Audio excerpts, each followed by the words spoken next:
जब तपाईँ परमेश्वरलाई उहाँको वचनमा भरोसा गर्नुहुन्छ अथवा उहाँको वचन अनुसार जब तपाईँ परमेश्वरमा विश्वास राख्नुहुन्छ, अब यो चाहिँ परमेश्वरको विश्वास बन्दछ।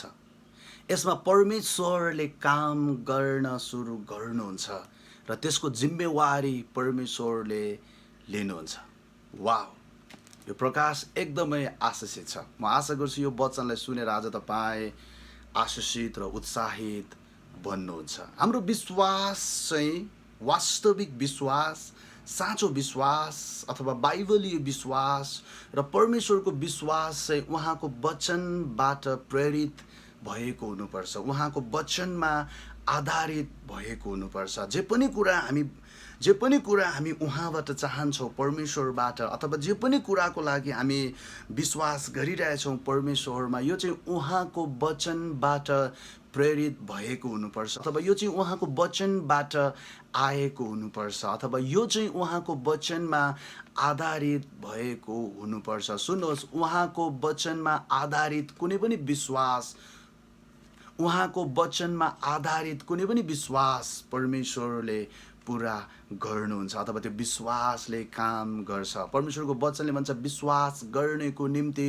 सब कुरा सम्भव छ। सुन्नुहोस्, त्यसको लागि हामीले हाम्रो परमेश्वरलाई उहाँको वचनमा भरोसा गरेको हुनुपर्छ। परमेश्वरमा उहाँको वचन अनुसार हामीले विश्वास राखेको हुनुपर्छ। भजन सङ्ग्रह 107 को 20 पदमा यस्तो लेखेको छ, परमेश्वरले आफ्नो वचन पठाउनु भएर तिनीहरूलाई निको पार्नुभयो। परमेश्वरले आफ्नो वचन दिनु भएर तिनीहरूलाई निको पार्नुभयो, अथवा परमेश्वरले आफ्नो वचनद्वारा तिनीहरूलाई निको पार्नुभयो, अथवा यसरी पनि हामी भन्न सक्छौँ परमेश्वरको वचनले तिनीहरूलाई निको पार्यो। यहाँनिर एउटा एकदमै महत्त्वपूर्ण राज्यको प्रोटोकल छ। त्यो चाहिँ के हो भने परमेश्वर आफ्नो वचनद्वारा काम गर्नुहुन्छ। परमेश्वर आफ्नो वचन बिना केही पनि काम उहाँ गर्नुहुन्न। उहाँ जे पनि गर्नुहुन्छ उहाँको वचन अनुसार नै उहाँ गर्नुहुन्छ। सुन्नुहोस्, उहाँले आफ्नो वचनमा केही भन्नुभएको छ भने यो चाहिँ तपाईँको निम्ति अनि मेरो निम्ति बिउ हो। जब यसलाई ठिक तरिकाले हामी हाम्रो हृदयमा रोप्छौँ र मुखले भन्छौँ र त्यसमा विश्वास गरेर पाइला चाल्छौँ,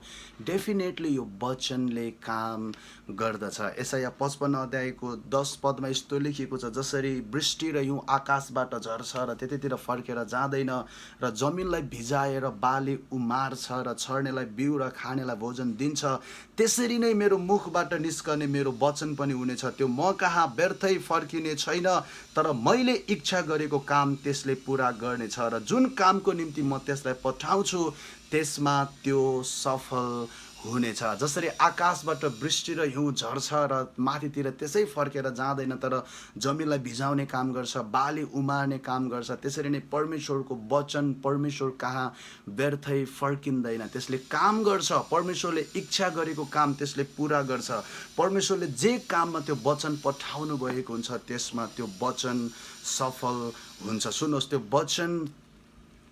त्यो वचन सफल हुनको निम्ति त्यो रोपिनुपर्छ। त्यो वचनले काम गर्नको निम्ति त्यसमा हामीले विश्वास गरेको हुनुपर्छ, किनकि परमेश्वरको वचन चाहिँ बिउ हो। म तपाईँलाई फेरि बताउन चाहन्छु, परमेश्वरको वचन चाहिँ बिउ हो। हिब्रू 10 अध्यायको 23 पदमा यस्तो लेखिएको छ, हामीले दृढ स्वीकार गरेको आशालाई दोधार नभइकन दरिलोसँग थामिराखौँ, किनकि जसले प्रतिज्ञा गर्नुभयो उहाँ विश्वास योग्य हुनुहुन्छ। किनकि जसले प्रतिज्ञा गर्नुभयो उहाँ विश्वास योग्य हुनुहुन्छ। हाम्रो परमेश्वर विश्वास योग्य हुनुहुन्छ।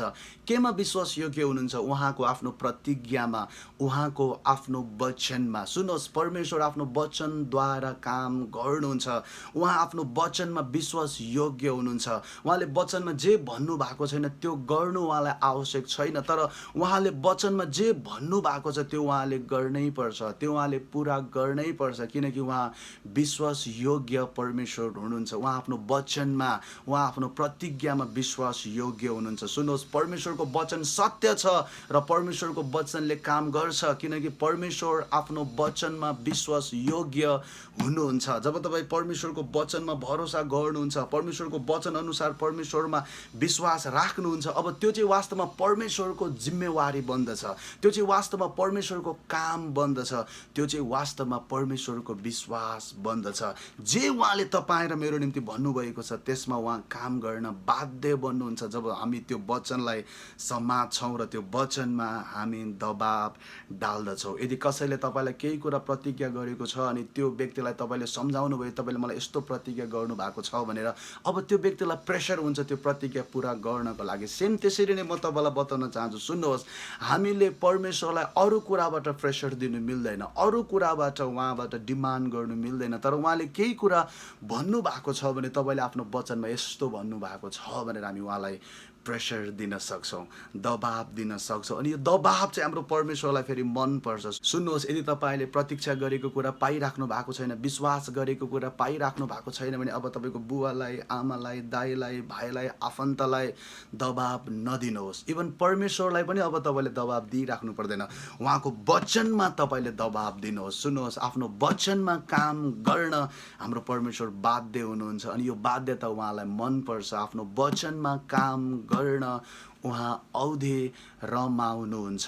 रोमी 4 अध्यायको 21 पदमा यस्तो लेखेको छ, प्रतिज्ञा गर्नुभएको कुरा परमेश्वरले गर्न पनि सक्नुहुन्छ भन्ने अब्राहमलाई पुरा निश्चय थियो। हामीलाई थाहा छ अब्राहमको जीवनमा परमेश्वरको प्रतिज्ञा पुरा भयो। कसरी पुरा भयो भन्दाखेरि जसले प्रतिज्ञा गर्नुभएको छ त्यो काम उहाँले गर्न सक्नुहुन्छ भन्ने कुरामा अब्राहम निश्चिन्त थिए।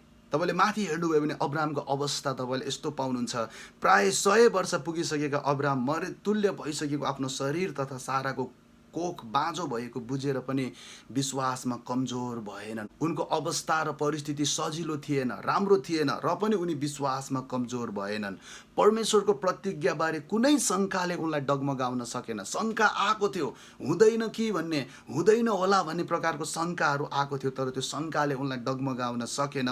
तर आफ्नो विश्वासमा दरिलो भएर, आफ्नो विश्वासमा स्थिर भएर उनले परमेश्वरलाई महिमा दिए। अनि 21 पदले भन्छ, प्रतिज्ञा गर्नुभएको कुरा परमेश्वरले गर्न पनि सक्नुहुन्छ भन्ने अब्राहमलाई पुरा निश्चय थियो। साँच्चै भन्नु भने अब्राहमको अवस्था उनको साथमा थिएन, परिस्थिति उनले भनेको जस्तो थिएन, उसँग त्यो प्रतिज्ञा पुरा गराउनको लागि सामर्थ्य पनि थिएन, केही पनि थिएन। तर परमेश्वरको वचन चाहिँ थियो। जसले यो वचन भन्नुभएको छ उहाँ विश्वास योग्य हुनुहुन्छ, जसले यो प्रतिज्ञा दिनुभएको छ त्यसमा उहाँले काम गर्न सक्नुहुन्छ।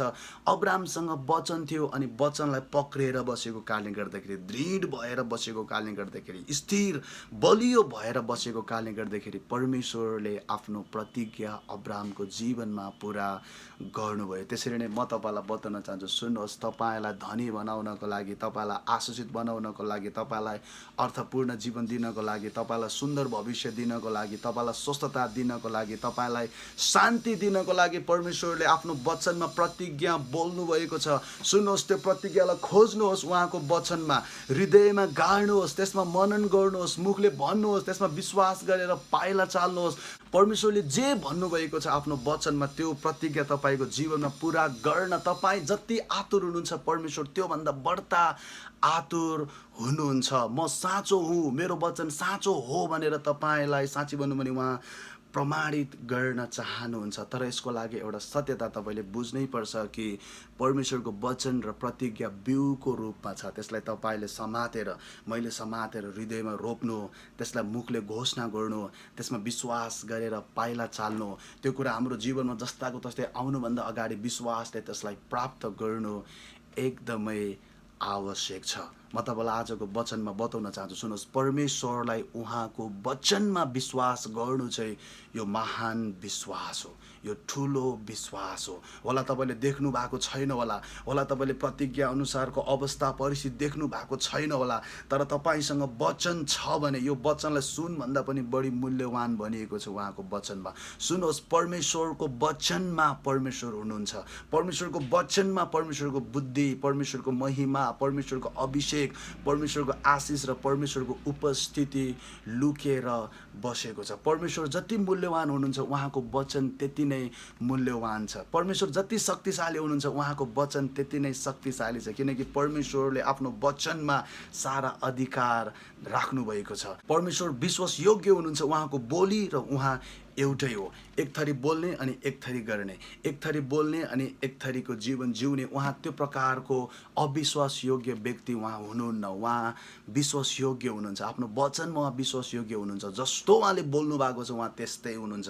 जे उहाँले भन्नुभएको छ त्यही नै उहाँले पुरा गर्नुहुन्छ, किनकि हाम्रो परमेश्वर विश्वासयोग्य परमेश्वर हुनुहुन्छ। अन्तिममा फेरि यो बताउन चाहन्छु, जब तपाईँ परमेश्वरलाई उहाँको वचनमा भरोसा राख्नुहुन्छ, अब यो चाहिँ परमेश्वरको विश्वास बन्दछ। अब यो चाहिँ परमेश्वरको काम र उहाँको जिम्मेवारी बन्दछ। कसरी यो वचनले मेरो जीवनमा काम गर्छ होला, अथवा कसरी यो वचन मेरो जीवनमा पुरा हुन्छ, सोच्नु पर्दैन। खालि उहाँको वचन समात्नुहोस्, यो सत्य छ।